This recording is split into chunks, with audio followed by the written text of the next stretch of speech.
Hi guys, இந்த வீடியோல online game I can evolve everything மன்வாவோட 4வது எபிசோடோட எக்ஸ்பிளனேஷன் தான் பார்க்க போறோம்.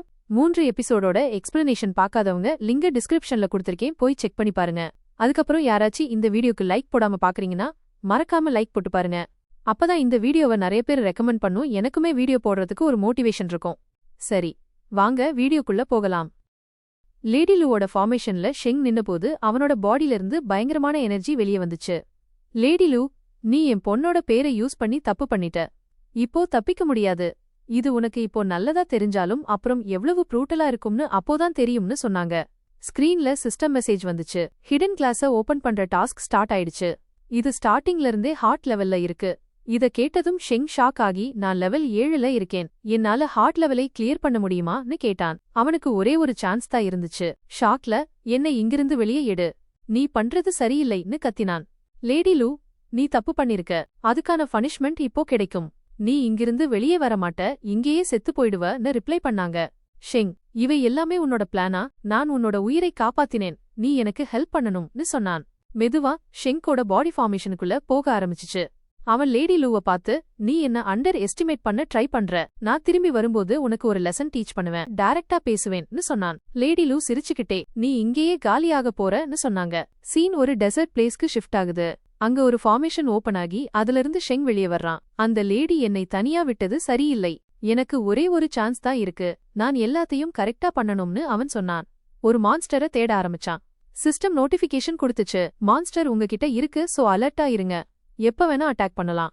இத கேட்டதும் ஷெங் ஷாக் ஆகி, எனக்கு எதுவும் தெரியலன்னு சொல்லி உடனே தன்னோட வில்ல எடுத்துக்கிட்டான். மான்ஸ்டரை பார்த்ததும் அட்டாக் பண்ண ரெடி ஆயிட்டான். திடீர்னு கிரவுண்ட்ல இருந்து ஏதோ வெளியே வர ஆரம்பிச்சுச்சு. ஷெங்குக்கு அப்போதைக்கு இத பத்தி எதுவுமே தெரியல. அவன் முன்னாடி போகும்போது நிறைய டென்டக்கிள்ஸ் அவனை சுத்தி வெளியே வந்துச்சு. இது பார்த்ததும் ஷெங்கு டோட்டலா ஷாக் ஆகிட்டான். இது இந்த மாதிரி மான்ஸ்டரா? இது வெளியே வர்ற வரைக்கும் என்னால ஃபைட் பண்ண முடியாதுன்னு சொன்னான். மான்ஸ்டர் கண்டினியூஸா ஷெங்க அட்டாக் பண்ண ட்ரை பண்ணுச்சு. ஆனா ஷெங்கோட ஸ்பீட் ரொம்ப ஃபாஸ்டா இருந்ததால அவன் அதுகிட்ட இருந்து எஸ்கேப் ஆகிட்டான். அந்த மான்ஸ்டரோட பெரிய வாயை பார்த்ததும் ஷெங், இது அந்த ஸ்னேக் மான்ஸ்டரை விட டேஞ்சரஸ் ஆனதுன்னு சொன்னான். ஆனாலும் ஷெங்கு ஏற்கனவே தன்னோட எபிலிட்டியை யூஸ் பண்ணி அதோட வீக் பாயிண்ட லாக் பண்ணிட்டான். இதோட வீக் பாயிண்ட் லாக் ஆயிடுச்சு, இப்போ அட்டாக் பண்ண வேண்டியதுதான்னு சொல்லி ஆரோஸை ரெடி பண்ணி, நீ தப்பிக்க மாட்ட, என்னோட ஃபேஸ் பண்ற அளவுக்கு நீ ஸ்ட்ராங் இல்லன்னு சொல்லி நிறைய ஆரோஸ ஒரே இடத்துல ஷூட் பண்ணான். இந்த தடவை அவன் எதுவுமே ஹோல்ட் பேக் பண்ணல, தன்னோட முழு பவரையும் யூஸ் பண்ணி அட்டாக் பண்ணான். ஆனா அந்த மான்ஸ்டர் எல்லா அட்டாக் பவரையும் ஒரே நேரத்துல அப்சார்ப் பண்ணிடுச்சு. அதனால அதுக்கு பெருசா எதுவும் ஆகல, அது திரும்பவும் கிரவுண்டுக்குள்ள போயிடுச்சு. இத பார்த்து ஷெங் ஷாக் ஆகி, இது இப்படி உள்ளேயும் வெளியேயும் ஷேடோக்குள்ள டிராவல் பண்ணிட்டே இருந்தா என்னால இத டிஃபீட் பண்ண முடியாது, இதனால டிஃபிகல்ட்டி இன்னும் அதிகமாகும்னு சொன்னான். அந்த மான்ஸ்டர் திரும்பவும் வெளியே வந்து ஷெங்க அட்டாக் பண்ண வந்துச்சு. ஷெங் இன்னும் ஷாக் ஆகி, இது எப்ப வேணா என் அடியில இருந்தும் வெளியே வரலாம், சோ நான் இதை எப்படி சால்வ் பண்றதுன்னு யோசிக்கணும்னு சொன்னான். அந்த மான்ஸ்டரும் ஷெங்க அட்டாக் பண்ண ரொம்ப ஃபாஸ்டா வந்துச்சு. ஷெங் இத பார்த்து, நான் பயப்படுவேன்னு நினைக்கிறாயா? இல்லவே இல்ல, எனக்கு ஒரே ஒரு சான்ஸ் தான் இருக்கு, அதனால நான் கவனமா ஃபைட் பண்றேன். ஆனா நான் ப்ரூட்டலா ஃபைட் பண்ணும்போது எனக்கு ஒரு சான்ஸ் இருக்கா இல்லையான்னு யோசிக்க மாட்டேன். பட் நான் இதை இழந்தா எனக்கு நிறைய காஸ்ட் ஆகும். அவனுக்கு நிறைய இன்ஜூரிஸ் ஆயிருந்தன, அவனோட ஹெச்பியும் ரொம்ப கம்மியா இருந்துச்சு. அவன் இத பத்தி பேசிக்கிட்டே, இது இப்படி போயிட்டே இருந்தா எனக்கு ப்ராப்ளம்ஸ் அதிகமாகும், நான் ஒரு ஸ்டோன் ஃபேஸ கண்டுபிடிக்கணும், அங்க இந்த மான்ஸ்டர் சுத்தமா வெளியே வர முடியாத அளவுக்கு இருக்கணும், ஏன்னா இந்த கிரவுண்ட் ஃபுல்லா சாண்டால கவர் ஆயிருக்கு, அதனால அதுக்கு வெளியே வர்றது ரொம்ப ஈஸின்னு சொன்னான். கீழ அவனுக்கு வேற வேற இடங்கள்ல நிறைய மார்க்ஸ் தெரிஞ்சுச்சு, அது எப்படி வெளியே வரப்போகுதுன்னு எனக்கு தெரியலன்னு சொன்னான். திடீர்னு அந்த மான்ஸ்டர் அவன் முன்னாடி வந்துச்சு. இத பார்த்து ஷெங் ஷாக் ஆகி, இது திரும்ப திரும்ப இப்படி பண்றதால என் ப்ராப்ளம்ஸ் அதிகமாகுது, நான் ஒரு ஸ்டோன் ஃபேஸ கண்டுபிடிக்கணும், அங்க நான் நின்னு இந்த மான்ஸ்டரை ஈஸியா டீல் பண்ண முடியும், ஏன்னா சண்டை இப்படி போயிட்டே இருந்தா என்னால ஜெயிக்கிறது ரொம்ப கஷ்டம்னு சொன்னான். அப்பத்தான் ஷெங்குக்கு ஒரு பெரிய டவர் தெரிஞ்சுச்சு. அந்த டவரை பார்த்ததும், இது எனக்காக கட்டப்பட்டது போல இருக்கு, இத வச்சு என்னால ஈஸியா ஃபைட் பண்ண முடியும்னு நினைக்கிறேன்னு சொல்லி ரொம்ப ஃபாஸ்டா அந்த டவரை நோக்கி ஓட ஆரம்பிச்சான். அவன் ரொம்ப வேகமா ஓடிக்கிட்டு இருந்தான். ஆனா அந்த சாண்ட் மான்ஸ்டருக்கு இந்த விஷயங்கள் எல்லாம் ரொம்ப ஈஸியா இருந்துச்சு, ஏன்னா அதோட சாண்ட்ல இருக்கிற ஸ்பீடு ஷெங்கோட ஸ்பீடை விட ரொம்பவே ஃபாஸ்டா இருந்துச்சு. அதனால ஷெங்குக்கு இத பத்தி தெரியல. ஷெங் அந்த டவருக்கு ரொம்ப க்ளோஸ் போனதும் அதே டைம்ல அந்த மான்ஸ்டர் ஷெங்குக்கு முன்னாடி வந்துச்சு. இத பார்த்ததும் ஷெங்கு டோட்டலா ஷாக் ஆகிட்டான். ஷெங்கு, இப்போ என்ன ஆச்சு?